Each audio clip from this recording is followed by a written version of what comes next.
Before we start, please make sure to like this video and hit this subscribe button so you never miss a story like this. And also comments where you are watching from, how many sons and daughters you have. Thanks. My name is Daniel Grant. I'm from Everett, Washington, and I learned the hard way that some betrayals don't stab you in the back. They hold your hand while they twist the knife. Let me start with this. If someone shows you who they really are, believe them. Don't explain it away. Don't give them time to figure things out. Because when someone walks away from their family overnight, when they walk away from their children, they've already made peace with the destruction. Now it's just your turn to live in it. But this story doesn't begin with silence.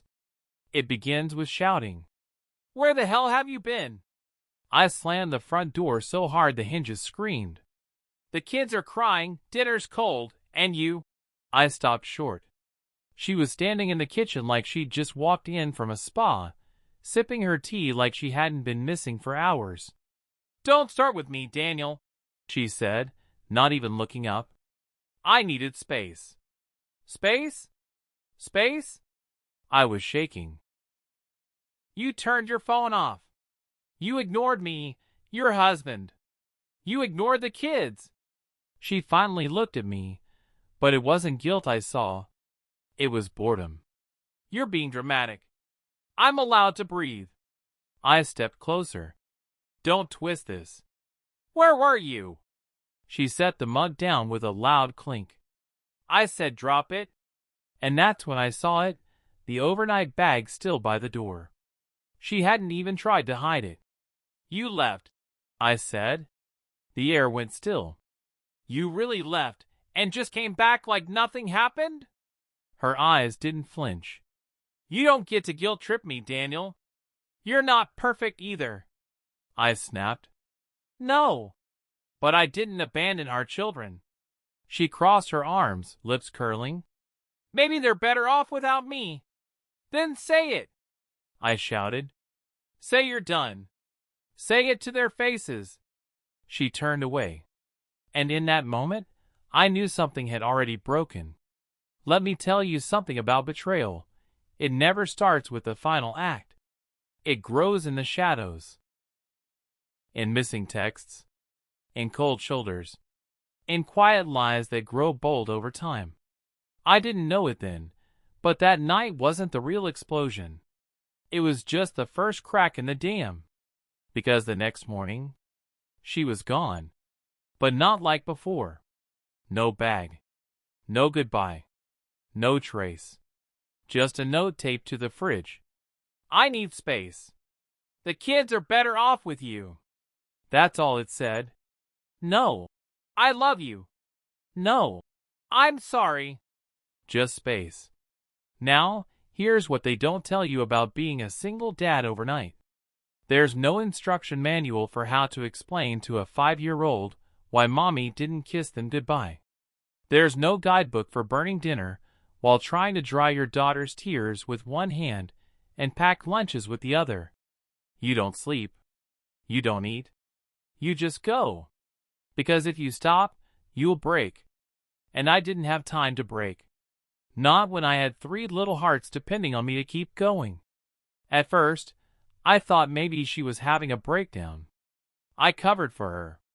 I told the kid she needed a rest, and she'd be home soon. I told myself she just needed a weekend away, that she'd walk through the door, crying, full of regret. But the weekend turned into a week. Then 2. And the longer she stayed gone, the more people began to whisper. Until one day, I got a message from someone I hadn't heard from in years. My cousin Jenna. She sent a photo. I remember the cold that hit me before I even opened it. And then I saw it. Her. My wife. Smiling in a hotel lobby. With my brother. That's right. My own brother. The man I grew up with. The man who gave a toast at our wedding. The man who held my son when he was born. The man I once trusted with my life. That was the day the grief turned to steel. I didn't rage. I didn't scream. I didn't chase. I built a case. Because when someone tears your family apart and thinks they can come back like nothing happened, you don't just forgive. You prepare.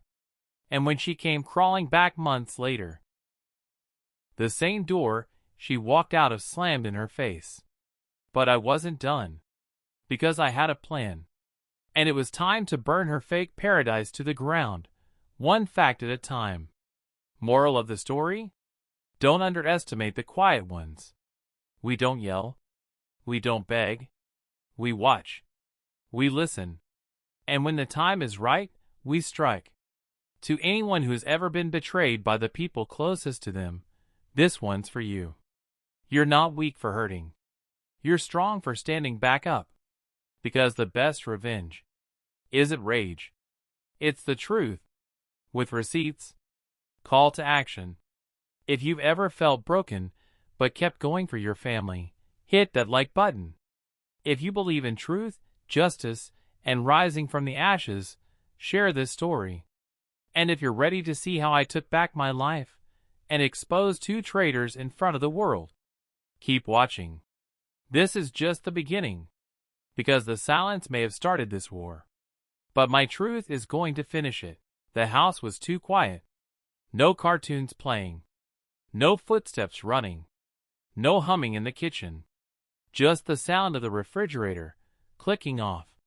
And that's where I saw it. A single sheet of paper, torn from a notepad, taped lazily to the freezer door. Her handwriting, round and careless, stared back at me like a final insult. I need space. The kids are better off with you. That was it. No explanation. No warning. No apology. Just 8 words. Like she was canceling a dinner reservation, not walking away from the people who loved her most. I stood there for a full minute, just reading it, over and over. My brain refused to register it as real. I thought maybe it was a joke, a twisted prank from a woman with a dark sense of humor. I even chuckled once. A short, broken thing. I pulled out my phone to call her. Straight to voicemail. I tried again. Nothing. My heart thudded faster. I turned, half expecting her to pop out from behind the laundry room door and shout, "Gotcha!" But no one came. The kids were still upstairs, probably brushing their teeth. Still innocent. Still unaware that the ground beneath their childhood had just been ripped away. I folded the note. Put it in my back pocket. Then I climbed the stairs like a man walking to a guillotine. "Daddy, where's Mommy?" That was the first question. From Emma, my youngest. Just 6. Still in her unicorn pajamas, with toothpaste smudged on her cheek. I swallowed the panic. "She's just out running errands, baby. She'll be back soon." A lie. But I said it sweetly, like I believed it. Because I couldn't let her know what had really happened. Not yet. "Can she braid my hair when she's back?" she asked. "Of course," I whispered. She smiled. And that smile? It cracked something deep inside me. The next few days blurred. Wake up. Cook. Pack lunches. School drop-offs. Answer questions. Avoid eye contact. Cry in the garage. Then repeat. I made excuses for her. "Oh, Mommy's visiting Grandma. She's on a work trip. She's just resting a few days." I was lying to my kids. But not out of cruelty, out of survival. Because how do you explain abandonment to children who still believe in bedtime stories?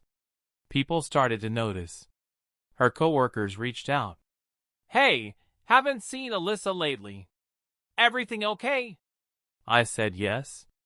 Her yoga instructor texted. "She hasn't shown up in 2 weeks. Just checking in?" I said she was fine. But I wasn't. I hadn't slept in 4 nights.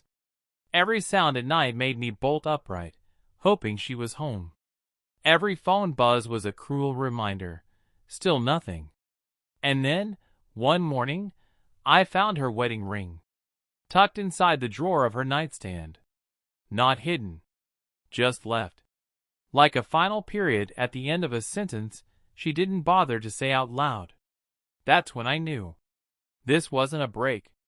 This was a walkout. A vanishing act. A woman shedding her skin and starting over, without us. I didn't have time to mourn.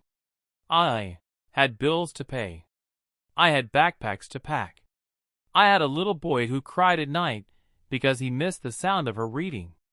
I had a teenage daughter who shut her door and wouldn't speak for 3 days straight.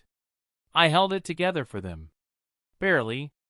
I watched cartoons I hated just to make them laugh. I learned how to braid hair on YouTube. I burned a dozen meals before figuring out how to make a decent grilled cheese. I became both parents and a ghost of the man I was. And then, a crack in the dark. It started with a comment on Facebook. Innocent enough. A photo tagged in a private group, friends of friends. She was laughing. Tanned. Wearing a dress I hadn't seen before. Sitting at a rooftop bar. With a man beside her.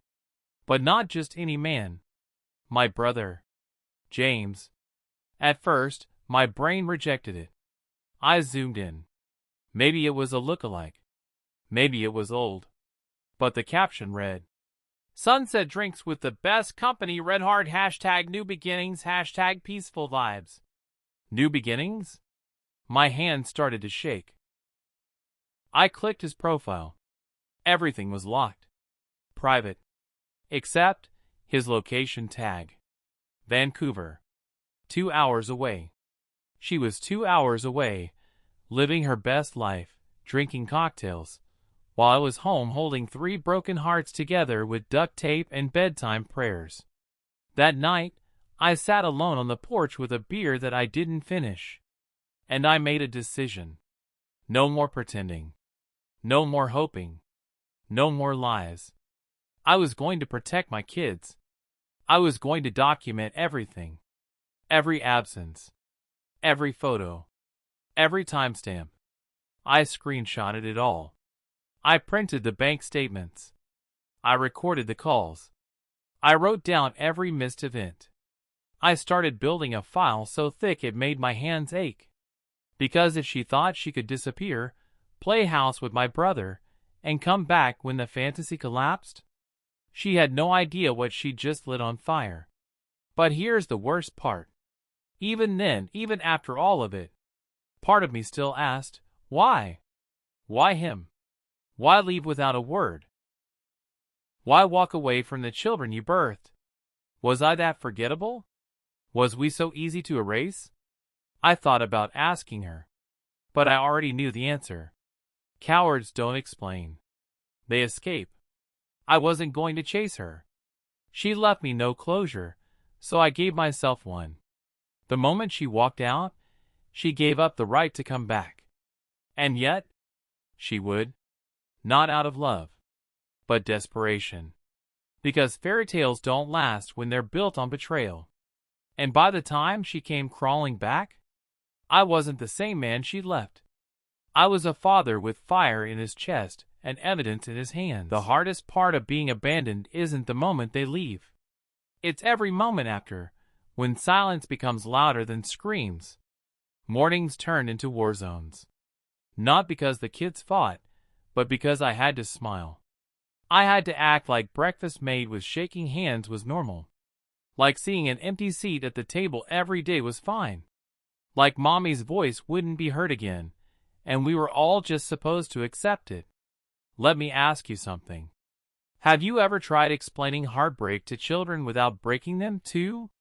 Because that's what I did. Every single day. Emma started drawing sad faces at school. Her teacher pulled me aside one afternoon. She's been distant, she said softly. Cried during story time. And my son? Liam, age 9? He stopped talking altogether. Didn't want to eat his favorite cereal. Didn't want to play soccer. Just stared out the window. Waiting. Hoping. I sat next to him one night and asked, Hey, what are you thinking about? He said, Maybe mommy's phone broke. Maybe she forgot the way home. My throat closed. I just said, maybe. Because the truth would destroy him. The silence was a daily assault. Her toothbrush untouched. Her closet half empty. Her perfume still lingering in the hallway like it was taunting me. Even the dog stopped waiting by the door after a week. But I didn't stop. I made meals. I packed notes into lunchboxes. I attended parent-teacher meetings alone. I held birthday parties with forced laughter and trembling hands. Because when you're a parent abandoned mid-story, you don't get to fall apart. You just keep turning pages, hoping the next chapter doesn't wreck you completely. But behind closed doors, I started digging. I wanted answers, not just for me, but for my kids. I revisited every conversation, every lie she ever told. I'm working late tonight. Your brother's just helping me with the garage. I'm just going through something. I never questioned her then, because I was stupid enough to believe that love was a safety net. That family wouldn't stab you where you couldn't see. Turns out, I was dead wrong. I started organizing a timeline. Not for revenge. Not yet. Just for clarity. For truth. Every weekend she disappeared. To clear her head. Lined up perfectly with photos on social media tagged in different cities. Photos that didn't belong to her, but had her in the background. Every missed recital, every forgotten anniversary, suddenly made sense. She wasn't lost. She was busy. You know what the most twisted part of betrayal is? It teaches you how to act. I became someone else. More patient. More calculating. More dangerous, in a quiet kind of way. I smiled at neighbors who asked, "How's Alyssa doing?" "She's good." I'd lie. Then go home and file another document. I joined a dad support group, not because I wanted to talk, but because I wanted witnesses. Because when she came back, and I knew she would, I didn't want to just confront her. I wanted to prove, with every ounce of grace I had left, that I was the one who stayed. That I was the one who deserved everything she walked away from. And I wasn't alone. Turns out, when a mother vanishes, people notice. At first, they're quiet about it. But gossip's a wildfire. Alyssa's best friend, Michelle, stopped by one day. She brought banana bread and the weight of guilt behind her eyes. "I didn't know she was going to leave like this," she whispered. I looked her in the eye and said, "She didn't leave. She quit." "There's a difference," Michelle sighed. "She changed, Dan. Around the time James got divorced, she started disappearing. Started saying things like, 'This isn't the life I wanted. I thought it was just stress.'" That was confirmation. The silence between them had grown, too. Even her friends were being shut out. She was burning bridges, not just ours. But then something happened that changed everything. One evening, I got a call. Block number. Normally, I'd ignore it. But something in my gut said to answer. "Dan?" It was her voice. Shaky. Soft. Almost rehearsed. My heart rate didn't change. I had rehearsed this moment in my mind too many times to let it shake me now. "Where are you?" I asked calmly. I've been thinking. I miss the kids. Is James with you right now?" Silence. Then a whisper. "No." Lie. Her lies had a tremble to them now. "I want to see them," she continued. "I want to come home." I smiled, but only on the inside. "Why now?" I asked. I made a mistake. I didn't know how hard it would be. I thought you'd understand. You thought I'd understand leaving your family with no warning? Running off with my brother? Dan, please." "No," I cut her off. "Don't beg. Not yet. That part comes later." Click. I hung up. And just like that, The silence ended. That night, I opened a new folder on my desktop. Labeled it the comeback file. Because I knew something most people didn't. When traitors return, they don't bring apologies. They bring justifications. Excuses wrapped in fake regret. But I wasn't the man she left. I wasn't broken. I was ready. And the storm she brought with her was about to get washed away by something far more dangerous. A man with proof. A man with purpose. A father who didn't flinch. Let me tell you something people don't talk about enough. Closure doesn't come from apologies. It comes from truth, dragged out of the dark, kicking and screaming, and held up to the light until there's nothing left to deny. After that phone call, I didn't cry. I didn't scream. I didn't drink. I didn't even flinch. I did what she never expected. I opened a spreadsheet. Because that's what war looks like when you have children to protect. Not fists. Files. The first thing I did was call a lawyer. Not some TV ad kind of lawyer. I called Amanda Lou. A family law bulldog. Cold. Focused. Dangerous. A single mother who'd built her career on holding deadbeats accountable and protecting abandoned kids. I liked her immediately. I didn't have to explain much. Just showed her the note. The photos. The timestamps. The school attendance records. The text logs with no responses.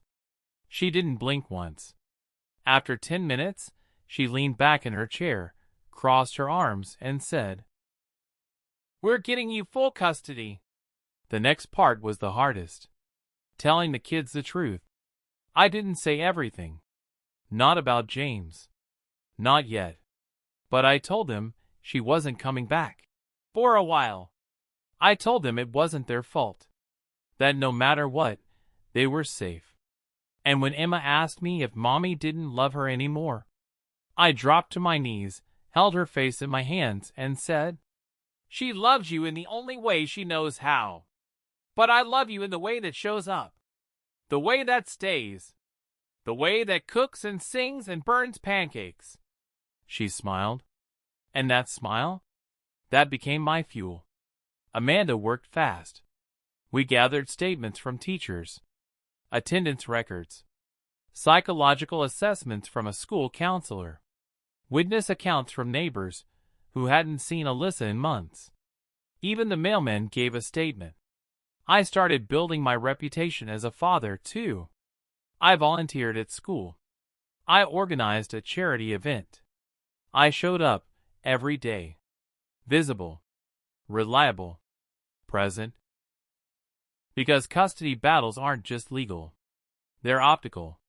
And I made sure the world saw the truth. But there was one piece missing. One thing I needed to seal the case airtight.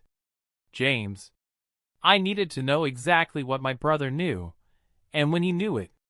So I called him. I pretended to be calm. Pretended I didn't know. That's how betrayal works. You play dumber than the liar, so they keep digging their own hole. "James, I just wanted to know, have you heard from Alyssa?" I asked. He hesitated, then said, "She called me once or twice, but I haven't seen her." Line number 1. "You sure? The kids miss her. I'm thinking maybe she stayed with you." He laughed, awkward, forced. "Nah, man. I haven't seen her in months. Sorry." Line number 2. I smiled through the phone. "All right. If you do talk to her, tell her the kids are okay. And I've got things handled." Click. Call recorded. Logged. Saved. Later that night, I got an anonymous email from a burner account. No message. Just 3 attachments. Photos. All time-stamped. All recent. Alyssa and James. In a rental cabin. In matching robes. Kissing. The file name? Just in case you need it. Whoever sent it, I still don't know. But they gave me the final weapon I needed. The plan came together like clockwork. I filed for emergency full custody. Amanda submitted a complete abandonment file, including emotional damage to the children, proof of infidelity, desertion, and fraud. She coached me. Don't react when they accuse you. Don't flinch when they lie. Be boring. Be stable. That wins. So I became the most boring, stable, unstoppable man alive. And as the court date approached, I got a text from Alyssa. I want to come home and talk. The kids need their mother. That was the first time I truly laughed in months. You don't get to blow up a house and knock on the door asking for coffee. So I said yes. Come back. Let's talk. She showed up 2 days later. New hair. Designer bag. Sunglasses hiding the shame in her eyes. I let her inside. The kids were at school. I wanted her full attention. She looked around like a stranger visiting a museum of her former life. This place looks different, she said softly. I've cleaned it up, I replied. Chaos tends to die when the source of it disappears. She flinched, then smiled, like she was still in control. I miss them. I miss you. I leaned against the counter and asked, Why James? Her face went blank. I don't know, she said. It just happened. No. You let it happen. That's the difference. Silence. Then she had the audacity to say, Can we just go back to how it was? For the kids? I paused. And then I said the sentence I'd rehearsed for months. There is no going back. Only going to court. Her face drained of color. What? I filed for full custody. Emergency order already in motion. You'll be served this week. You're serious? As a heart attack, I said. I have the texts. The photos. The timelines. The witnesses. The note on the fridge. The truth. You're done, Alyssa. She started crying. I made a mistake, Dan. No, I said, stepping closer. You made a choice. You chose him. You chose distance. You chose abandonment. The only mistake you made was thinking I'd be waiting here, helpless. I wasn't. She sank into a chair. What do I do now? You cooperate. You leave peacefully. You do whatever the court tells you. Or you lose what little time they might let you have left. And the best part? I wasn't lying. Because this wasn't revenge. It was justice. And it was already in motion. She walked out of that house looking like a ghost of herself. And I stood at the doorway, taller, stronger, surrounded by the walls I rebuilt brick by brutal brick, presented evidence that she begged mutual friends to fake stories about me, none of whom agreed. Then came the witness list. Teachers, neighbors, even Emma's school counselor, who testified that my home was stable, and Alyssa's disappearance caused lasting emotional trauma. The judge leaned back. Does the plaintiff have anything to add? Alyssa stood, shaky, unprepared. I wanted to be heard. Mrs. Grant, the judge replied, voice like a gavel. You were heard. In the first custody hearing. And again now. But what you're doing is not seeking truth, it's seeking revenge. Verdict? Her suit was dismissed. With prejudice. Meaning she couldn't refile. Couldn't reframe. Couldn't twist it again. And I was awarded damages for court costs and stress, every penny of it going into my kids' education fund. The gavel came down. The storm was over. Afterward, as people filtered out, James approached me in the hallway.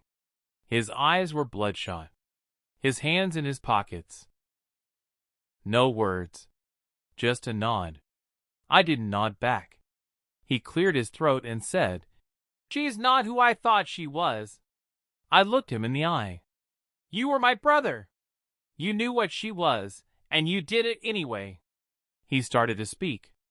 I held up my hand. You lost more than a woman, James. You lost your name in my house. Don't come near my kids. Don't even drive down my street. Then I walked away. Back home, the kids were in the backyard. Emma was drawing chalk hearts on the pavement. Liam was kicking a ball against the fence. Even my teenager, Claire, was smiling for the first time in weeks. And for the first time, I felt it. Peace. Not loud. Not flashy. Just quiet. Like a house healed. Like a heart rebuilt. And when I looked at them, really looked, I didn't just feel like a father. I felt like a man who had stood through the fire and didn't just survive. I came out holding the match. Some people learn after they lose.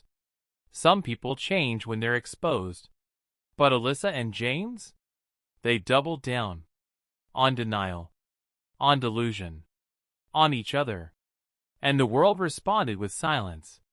After the defamation loss, Alyssa tried to re-enter her social circles like nothing had happened.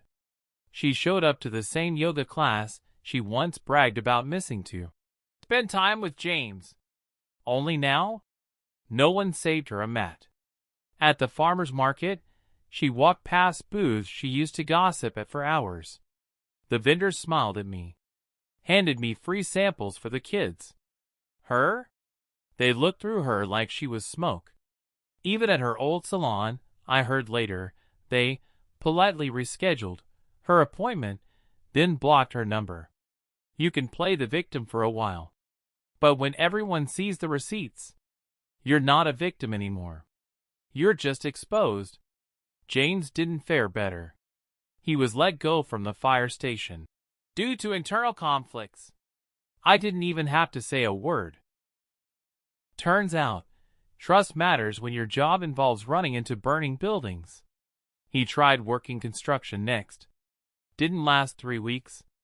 People talk. They remember.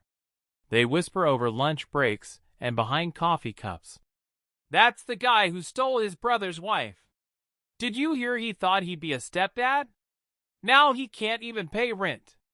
Eventually they moved. Together. To a smaller apartment 2 towns over. Where no one knew them yet.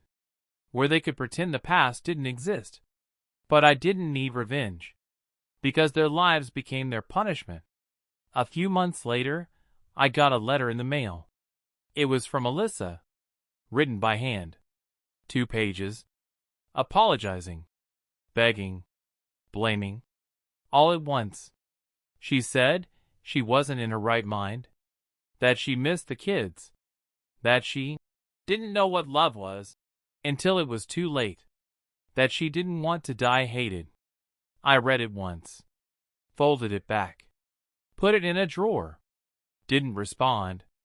Because closure doesn't always need words.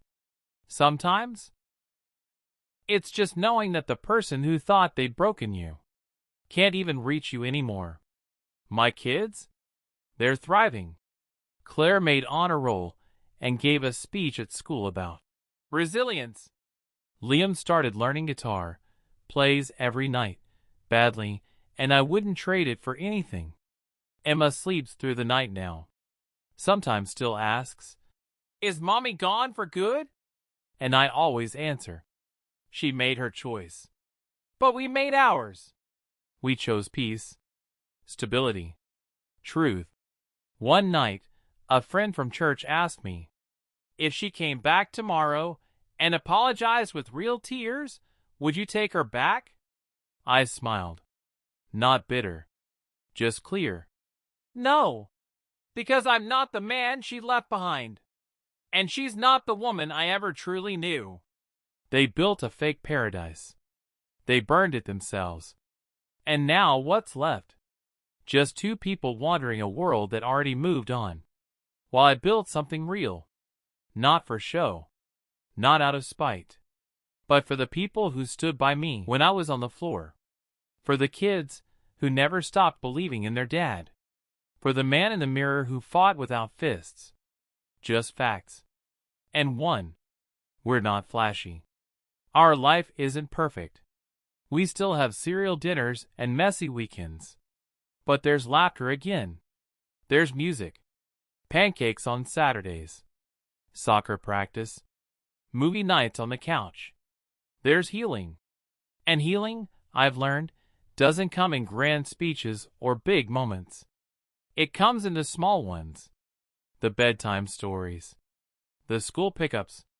The, "I love you, Dad," whispered when they think I'm not listening. Sometimes I walk past that fridge. The one where the note once lived. And I remember. But I don't feel anger. I feel gratitude. Because that note wasn't the end. It was the beginning. Of me becoming more than I thought I could be. Of turning pain into power. And heartbreak into home. So if you're listening to this, and you've been betrayed, abandoned, lied to, left behind, let me say this.